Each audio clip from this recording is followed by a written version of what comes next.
title refers to the obviously celebratory nature of the piece, and there are a lot of upward gestures, scales, and sliding figures, and bell-like sonorities, all as a way of celebrating the occasion. But in particular, Daniel Hagee asked me to include something from the Tchaikovsky's Fourth Symphony as a kind of clue to what was coming. And the reason for that is that the Tchaikovsky Fourth was the first major work from the repertoire that the orchestra undertook in its very first concert 50 years ago. And naturally, therefore, they're going to put it on the concert, this first concert of this season.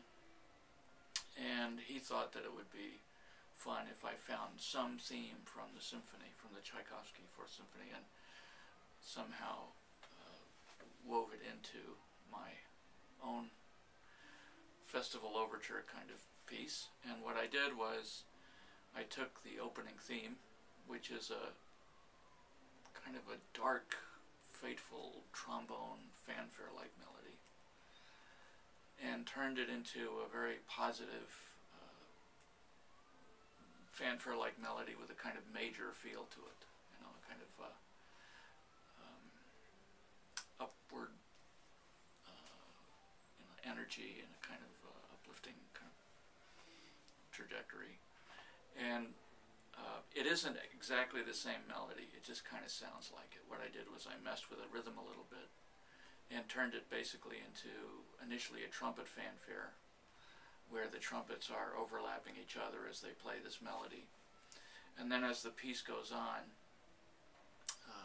and sort of builds momentum towards the finish, all the brass instruments are involved in trading back and forth on this opening melody from the Tchaik 4, as they call it, and you know, trading it back and forth and imitating each other and sort of building a big brass texture. And eventually what happens at the end of the piece is that the upward motions, the scalar motions, the bell-like sonorities, and the trumpet fanfare, the brass fanfare, are all going at once. And that's how we get catapulted into the ending. So it was a lot of fun, and you know, it's the kind of thing that's always enjoyable to write.